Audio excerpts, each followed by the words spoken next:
কেমন আছো তোমরা? আজকে আমি এসেছি আরও একটা ভিডিও নিয়ে। আজকে আমি তোমাদের করে দেখাবো নোটে শাক দিয়ে বড়ি দিয়ে একটা রেসিপি। তার জন্য এখানে আমি এক আঁটি নোটে শাককে ভালো করে কেটে ধুয়ে পরিষ্কার করে পানি ঝরিয়ে নিয়েছি। আমি নিয়ে নিয়েছি কিছু বড়ি। এখন কথা না বাইরে আমি রান্নায় চলে যাচ্ছি। আমি প্রথমে এখন বড়িগুলোকে ভেজে নেবো একটু তেলেতে। এখানে আমি চুলোয় একটা কড়াই তেল গরম করতে দিয়ে দিয়েছি। তেলটা আমার গরম হয়ে গেছে। এখন আমি বড়িগুলোর মধ্যে দিয়ে দিচ্ছি। বড়িগুলো এখন আমি একটু তেলেতে ভেজে নেব।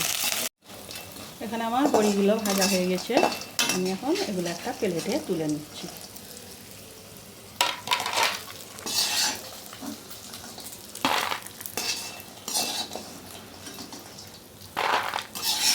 আমি এখন ওই কড়াতেই আরও একটু তেল দিয়ে দিচ্ছি। আমি একটা বড় সাইজের পেঁয়াজ কুচিয়ে নিয়েছি, এর মধ্যে দিয়ে দিচ্ছি। তার সঙ্গে দিয়ে দিচ্ছি একটা মিডিয়াম সাইজের আলুকে আমি এইভাবে কেটে নিয়েছি পাতলা পাতলা করে, এর মধ্যে দিয়ে দিচ্ছি। এখন আমি পেঁয়াজটা আর আলুটা ভালো করে ভেজে নিচ্ছি। আমি পেঁয়াজ আলুটা ভেজে নিচ্ছি। আর তোমাদের কাছে একটা ছোট অনুরোধ রইল, আমার ভিডিওটা পুরো দেখবে, চ্যানেলটাকে সাবস্ক্রাইব করবে, লাইক দেবে, শেয়ার করবে আর কমেন্ট করে জানাবে আমার আজকে নোটের শাক দিয়ে বড়ি রান্নাটা কেমন হয়েছে। তো চলো আমি এখন এটাকে প্রথম ভালো করে ভেজে নিচ্ছি। এখানে আমার আলুটা পেঁয়াজটা ভাজা হয়ে গেছে। এখন আমি এর মধ্যে কিছু মশলা দিয়ে দিচ্ছি।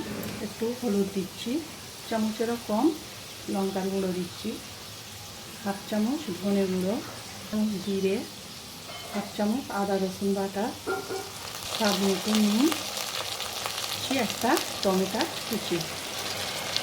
এখন আমি এগুলোকে সব একসঙ্গে মিশিয়ে ভালো করে একটু কষিয়ে নিচ্ছি।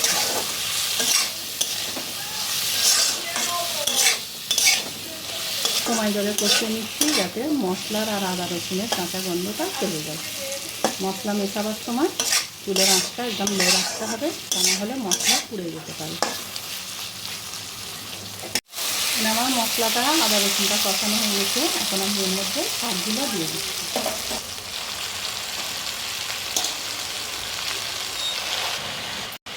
এখন আমি এটাকে একটু ঢাকনা দিয়ে নরম আছে সিদ্ধ হতে দেবো, কেন শাক থেকে অনেক পানি বেরোবে।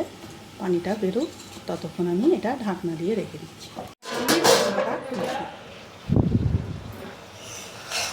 এখন আমি এটাকে ভালো করে মশলার সঙ্গে মিশিয়ে নিচ্ছি। এখন আমি মশলার সঙ্গে শাকটাকে ভালো করে কষিয়ে নেব। একটু না ভালো করে কষালে শাকের মধ্যে একটা গন্ধ থেকে যায়, খাবার সময় সেটা ভালো লাগে না। তাই আমি এখন একে একটু সময় ধরে কষিয়ে নিচ্ছি। আমি এটা ঢাকনা দিয়ে একটু সিদ্ধ হতে দিয়েছিলাম। এখন ঢাকনাটা আমি খুলে দিয়েছি। দেখো আমার এটা অনেকটা সিদ্ধ হয়ে গেছে। এখন আমি এর মধ্যে দিয়ে দিচ্ছি ভেজে রাখা বড়িটা। বড়িগুলোর মধ্যে দিয়ে দিচ্ছি। আমি এটাকে আরও একটু ভালো করে এর সঙ্গে কষিয়ে নিচ্ছি।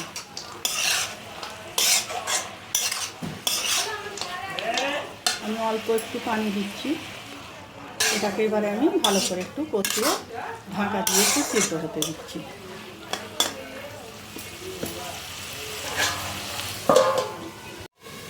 এখন আমি আবারও ঢাকনাটা খুলছি।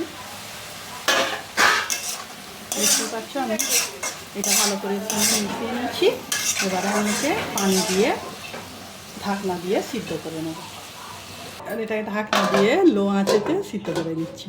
এখন আমি ঢাকনাটা খুলে দেখছি। আর শাকে যে পানিটা দিয়েছিলাম পানিটা একদম কমে গেছে। শাকটাও বেশ একদম মাখা মাখা হয়ে গেছে। আমি নুনটা একটু টেস্ট করে নিচ্ছি। একটু নুন দিয়ে দিচ্ছি, নুনটা আমার একটু কম লেগেছে, টেস্ট করলাম বলে। এখন আমি নুনটা ভালো করে এর সঙ্গে মিশিয়ে নিচ্ছি। আমার রান্নাটা কমপ্লিট হয়ে গেছে।